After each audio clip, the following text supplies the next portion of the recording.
Hi guys, it's James JT at the movies here again, and this is just a quick introduction to the vlog that you're about to see. Whilst in self-isolation, myself and my lovely girlfriend Laura decided that we would work our way through Marvel's MCU, starting with 2008's Iron Man and working our way up to 2019's Spider-Man Far From Home, and basically taking ourselves on that journey from beginning to Endgame. We vlogged the whole thing, and it ended up being nearly 2 hours long. So I thought rather than subject you to a feature-length vlog, I'd put it out in parts. So this is part 1 of our MCU journey. Cheers!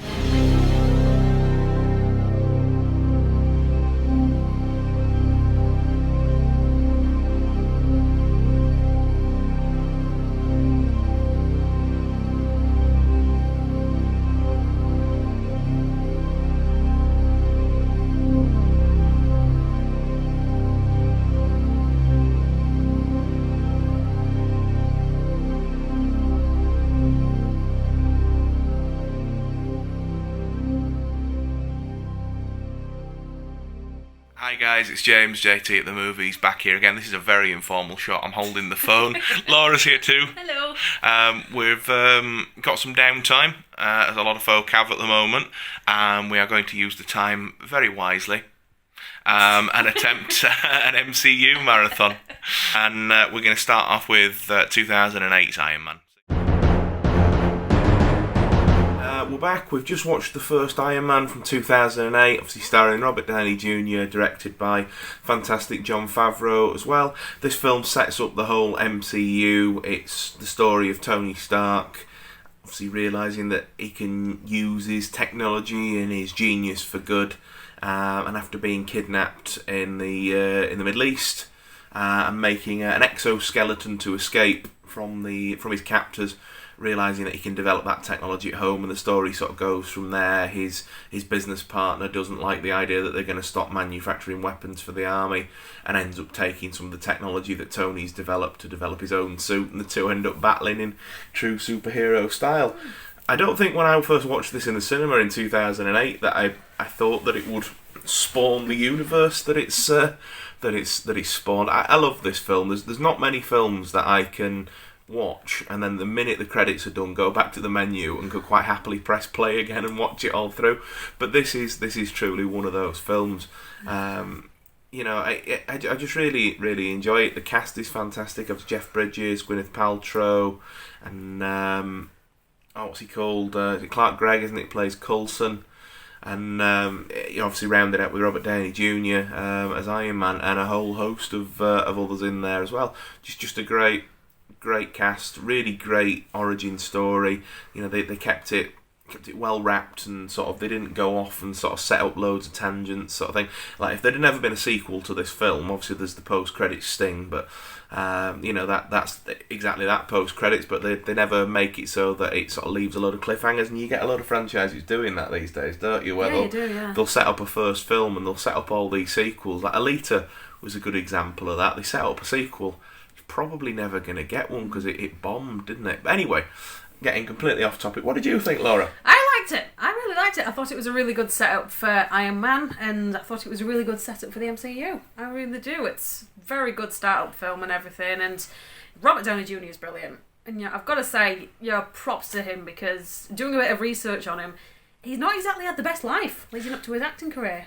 So. No, well, I mean, he's had trouble with the law, hasn't he, and things like that while he was a younger actor. But he's really, he really sorted himself out, and he's sort now of one of the main faces of the Marvel Universe. Yeah. Absolutely, well, not just that, but of cinema, and it's a real success story and a real comeback story. And fair play to him. He's learnt from past mistakes. He's worked his way back up, and he's done a fantastic job.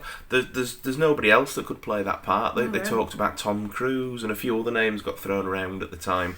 No. But Robert Downey Jr. all the way. Even at the time, I remember thinking, I don't think there's anybody else that could do this. And those first teaser images of him in the cave making the Mark 1 suit, absolutely spot on.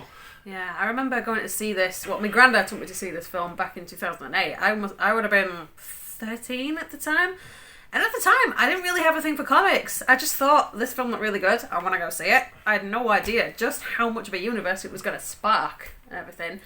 But now, watching it back again, I can really understand why everything kicked off after this film. Well, absolutely. Well, obviously, we're going to watch the MCU. We're watching The Incredible Hulk next, the one and only appearance of Edward Norton before Mark Ruffalo takes over. But there's a post-credit stinger in that as well, and that's Iron Man turning up in a bar talking again about this build-up to the Avengers. And I remember being in the cinema for that and not realising that the two were actually going to be connected. And just be like, oh my god! And then that hype began, sort of thing for it. I really love my comics and stuff. Quick fire ratings out of 10, Law. Ooh, I'm gonna give it a 7. I'm gonna go 7 as well. I think that's a fair rating. We'll see you after The Incredible Hulk. Yeah. We're back again. And we've just watched The Incredible Hulk from 2008.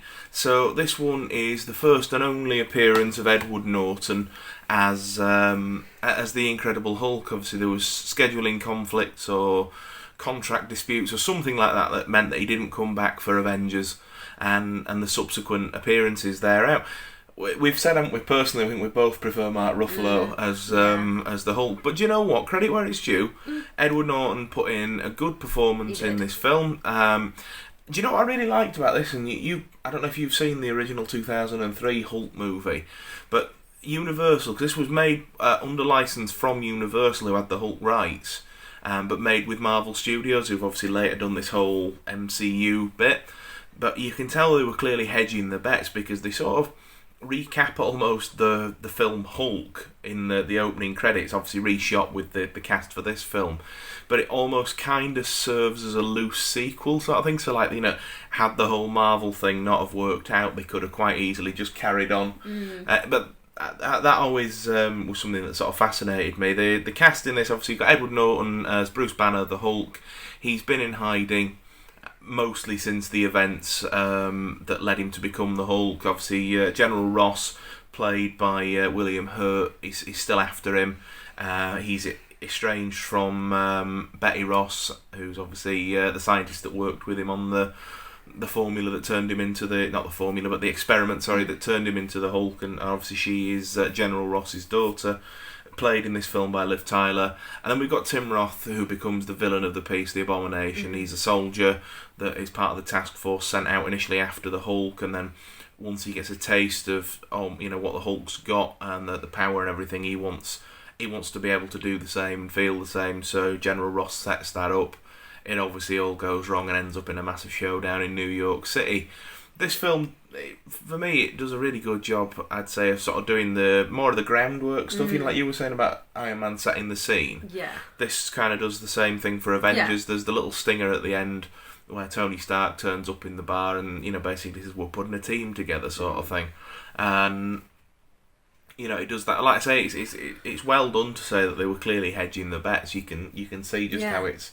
What did you think? I liked it. I thought it was obviously it's not the first appearance of the Hulk. There's the 2003 movie, but it really sets the scene for him, like it did with Iron Man. Like you were saying just then, Edward Norton does put in a really good portrayal of Bruce Banner, and then obviously, like you said, you've got the other cast members who did a really good job. Tim Roth definitely does play a really good antagonist in this as well. Action packed, definitely on a roll with it. 2 films in, and I'm enjoying it so far. Yeah. As you probably know if you've had a nosy at my channel, I'm a musician, and I really loved the score in this film, and in particular there was the bit where they played homage to the theme of the 1970s and 80s TV show, the Bill Bixby, Lou Ferrigno one, the do do do do, and they put that little motif in just as he was walking through a market, and I just thought what a nice nod to the original. Anyway, quick fire rating. I'm going to give it a 7. Do you know what? I'm going to go 6 out of 10. I did enjoy it, but I didn't enjoy it as much as Iron Man, and I think I gave that a 7. So I'm going to go 6. Yeah, I'm going to say 7, yeah. Very good. Well, we'll see you after the next film, which is Iron Man 2. So we've just watched Iron Man 2, the third film into our MCU marathon. So the plan is still at the moment to try and get through all, I believe it's 22 of them. By the end of the week, we'll see how far we get. I think we're going to do this. Yeah, I think we're going to do it as well. We're going to do it. We're going to do it. Yes, we've just watched Iron Man 2. This, for me, is a film that gets better with every viewing. I came out of the cinema with this very disillusioned, thinking, because the first one was fantastic, and then I didn't realise that the Incredible Hulk was going to be a follow up to it. But obviously that little post credits, pre-credits stinger that we got at the end of the Incredible Hulk tied the universe together, and so I was really excited to see where this one went.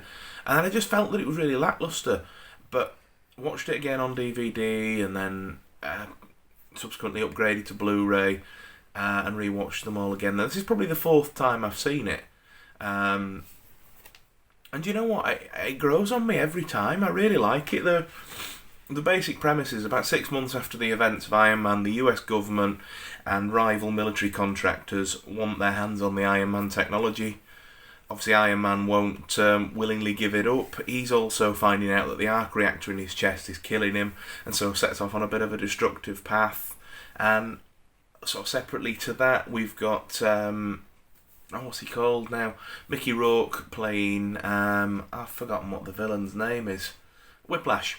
And he's playing Whiplash, who is the son of a scientist that had worked with Tony Stark's dad. And there's the whole sort of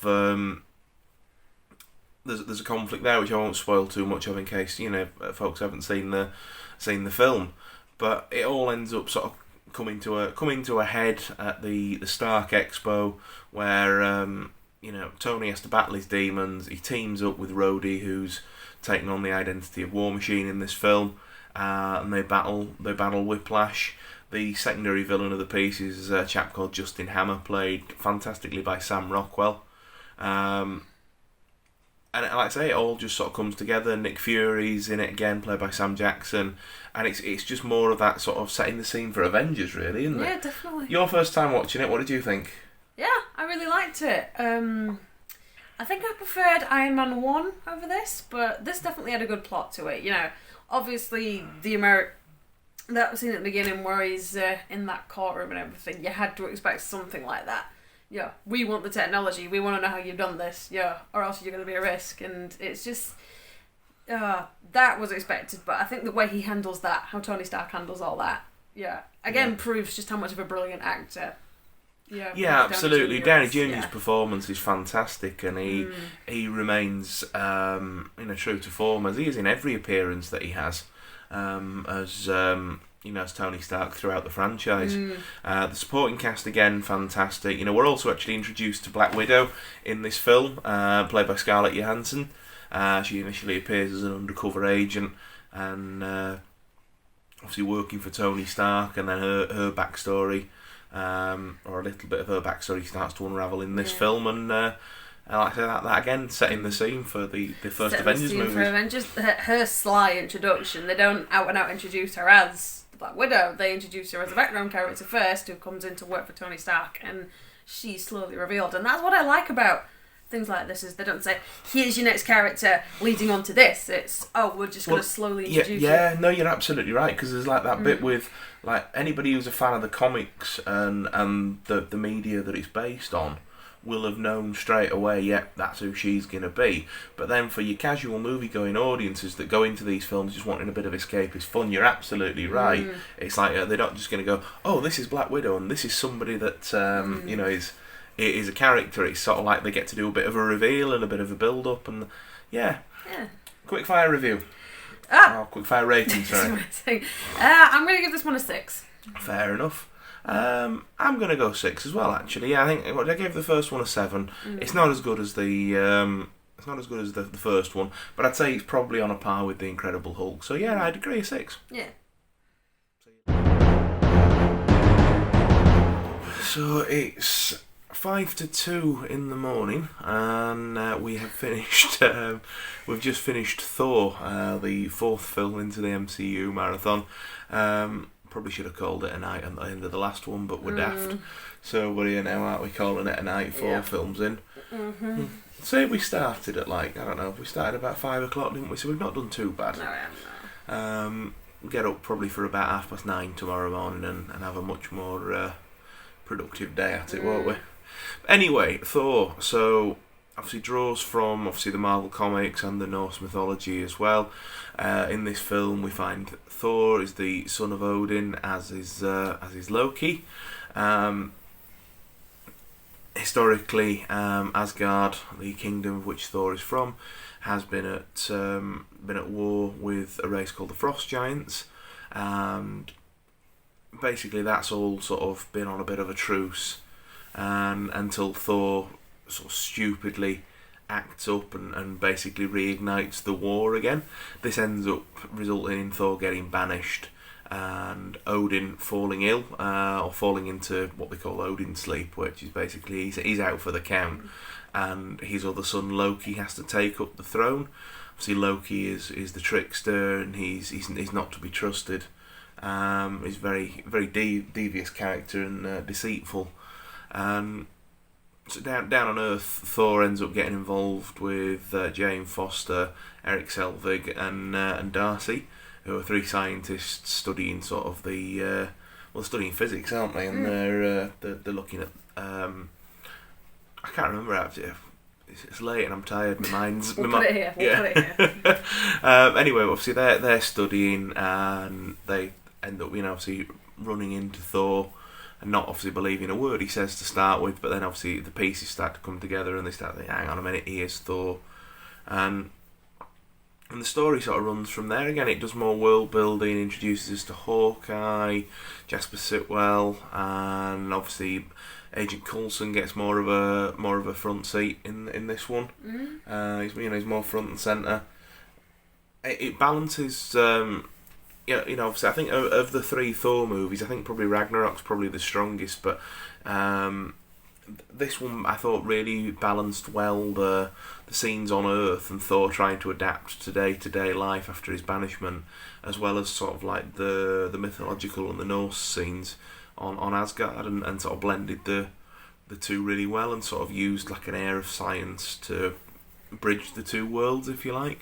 And I thought it was really good. Directed by Kenneth Branagh. Obviously, the cast is fantastic. You got Chris Hemsworth as Thor, Tom Hiddleston as Loki, and Natalie Portman as Jane, Kat Dennings as Darcy, Stellan Skarsgård plays what's he called, Dr. Selvig, and like I say, obviously we're introduced to Jeremy Renner playing Hawkeye, and Clark Gregg returns as Coulson. That's pretty much the main cast, if you like, and then obviously a whole smattering of supporting characters and actors as there in Rene Russo, Anthony Hopkins, Idris Elba, an all-star cast directed by the fantastic Kenneth Branagh, who puts in an absolutely fantastic directorial turn with this.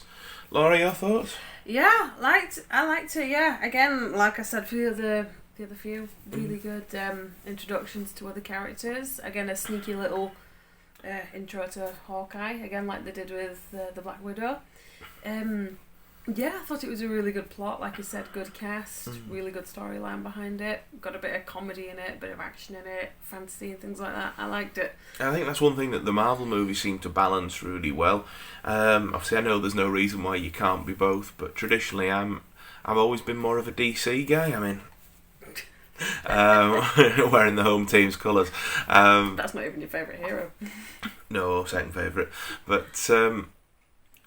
The one thing that the DC movies of the last 10 years or so haven't done well is they've not done this world building bit, and I think that the fact that Marvel took the time to do the origin movies first, and we've had Iron Man and we've had the Hulk, and so we've got Iron Man 2, we've got Thor, we're going to watch Cap tomorrow, before they did the team up movie, and obviously DC did the Superman thing, didn't they? And then they forced everybody into the sequel. They put Batman in there, Wonder Woman, and Lex Luthor and everybody, and it was sort of like the Flash was in, and it didn't work, did it? And then Justice League, I didn't mind Justice League, but looking back, it was a missed opportunity. But anyway, we're not talking about those ones. But that's one thing I really like, that these Marvel ones do quite well. Laura, quick fire rating. 6.5. 6.5. Well, there you go. I'm gonna go and say 6 myself. I think it's on a par with Iron Man 2 and Hulk, but Iron Man 1 so far has still set that bar. So I'm gonna go 6. We will see you in the morning for the first Avenger, Captain America.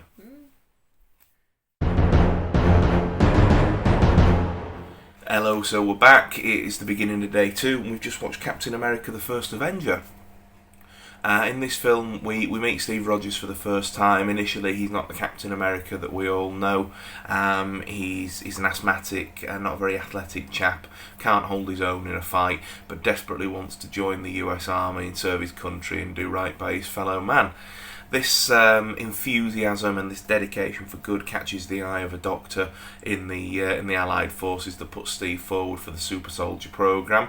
It's there that he's transformed into Captain America and then goes on the journey that we obviously see throughout the film, battling against the Red Skull, putting together the band, the soldiers that he fights with, obviously with Bucky Barnes in there, played by Sebastian Stan. The supporting cast rounded out fantastically with Tommy Lee Jones, Dominic Cooper, obviously Hugo Weaving as Red Skull, what's he called?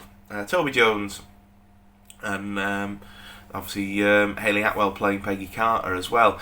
It's about sort of Steve sort of almost coming of age and coming into his own story. He ultimately sacrifices himself by landing the Red Skull's ship into the ice before it'll crash into New York and devastate millions of lives. Obviously putting him on ice for 70 years, which is where we'll pick up with him at the beginning of Avengers. This is a film for me, like when I saw it in the cinemas, I thought this felt a bit rushed and a bit like, oh, we've got Avengers coming out next summer, we need to get this together so everybody knows what the crack is with Captain America. And every time, a bit like Iron Man 2 really, Laura, every time I've watched this one since, it grows on me and I enjoy it a lot more. I really enjoyed it as part of watching it, as part of the marathon here today. Really good acting, really good, good story. Even the bits that were sort of like the montage bits didn't feel too bolted on, which was my original complaints from it all those years ago. What did you think? I liked it, yeah. I thought it was a very good setup for Captain America, the way we first get to meet him, being a weedy, young, asthmatic little fella, and obviously getting that serum done and everything, and coming out as a really muscly, tough bloke. Yeah, he becomes sort of the mascot for the military. Yeah, kind of like an Uncle Sam kind of figure. Yeah. As well, I like the way they've done that to him and everything, and how he just sort of accepts the character he's become, and how he's got to sort of go as a figurehead to rescue the other troops. I like the story they've put in that. I like that. I thought it was really good that's setup. it, isn't it? Yeah, because he's just doing the sort of like the guy on the posters sort of thing, and the selling bonds and doing all that, and it's only when his pals are in trouble and the army are actually more or less, they're sending condolence letters home, they're ready to write it all off, he's like, no, there's something we can do. And that's what Stanley Tucci's doctor saw in him that made him put him forward for that super soldier serum. There's the bit as well in this where the grenade gets thrown at the training camp, and that's the deciding factor, isn't it? When they throw the dummy grenade and he throws on it and he lands on it and he's like, no. Yeah, and it's just like I say, it's his good character, his good nature is what serves him well throughout this film. He only wants to do the right thing. I right enjoyed it. Thought it was really good. Like I say, it's one that seems to get better with age and improves certainly every viewing I've had of it so far. Quick fire rating. I'm going to give it a 7. Fair enough. I'm going to go 6.5 because again, I don't think it's quite at the level that Iron Man 1 was for me, but I enjoyed it probably just a little bit more than Iron Man 2, Thor, and Hulk. Yeah. So I'm going to go 6.5 and do that. Yeah, I'm going to go 7, yeah. Very good. Well, we're going to take a short break, have a bit of scran, and then we will resume the fight this afternoon with Marvel's The Avengers, known here in the UK as Avengers Assemble, to avoid confusion with the Peel and Steed version of The Avengers, which is something completely different. But yeah, we are going to return with The Avengers. See you soon. So we're back after The Avengers. What a great film. Oh, definitely. Absolutely brilliant film. Like I say, it just leads in really well to what I was saying yesterday about how when you take the time to build the world, then when you bring everybody together and put the band together, it works, and you don't need to spend all this time doing loads of exposition and doing loads of world building in your team-up movie because you've already done it. The plot is we follow Loki, who's now taking control of the Tesseract in the opening scene of the film, and that basically prompts Nick Fury to put the Avengers together. So Captain America's re-enlisted, Black Widow, the Incredible Hulk, Iron Man. Thor comes to Earth with the intention of taking Loki back to Asgard. and then eventually joins up the fight. For the first act of the film, Hawkeye is in a trance from Loki, and basically is playing for the wrong side whilst under this trance, but he's soon brought out of it, and then, like I said, joins the fight at the end. The CGI in this film is fantastic. The direction's brilliant. Joss Whedon did a really great job of bringing all the different worlds together. Bearing in mind, it's we've had the likes of Jon Favreau and Kenneth Branagh, to name but a couple. I think it's Joe Johnston did Captain America. I can't remember. Chap who did Incredible Hulk, is it Lewis something or other? I'll probably title. He's brought all those different worlds together, and yes, they've always had this overarching and this overarching plot and this sort of end goal to get to with this first film. But Joss Whedon does a really good job of bringing it together. The cast are fantastic, and the interplay between them is brilliant. And it all just really works. It's just a great film. And there's not really much more I can say about it, to be fair. I really like it. It's it's pretty much the quintessential team-up movie for a superhero film anyway. Yeah. What did you think? What can I say that hasn't already been said? Really good film. Like you said, the cast all play off each other really well. I think you've got the little negative interactions as well, sort of squabbling in amongst the group every now and then, which I found quite funny. Really good storyline, really good setup for the film and everything. And I've got to say, Mark Ruffalo, no offence to Edward Norton, because he does do a good job with the film he's in, but I think I prefer Mark Ruffalo. Absolutely. Well, we said at the time, but no, Mark Ruffalo does a cracking job. I just think, I think like I say, that sort of, that like you were saying, there's that squabbling and sort of almost that negative attitude towards each other straight away. The fact that they don't all get on from the offset, and there is that bit of finding a common ground, and it takes Phil Coulson to die to bring them all together. I really did like that they weren't all just like, yes, we're the super friends and we're the pals and sort of thing. It added to it. Let's do a quick rating. I'm going to give it an 8. I'm going 8 actually for that one as well. 8 out of 10 for that. We're going to watch Iron Man 3 now, which is the next in release order, so we'll see you after that.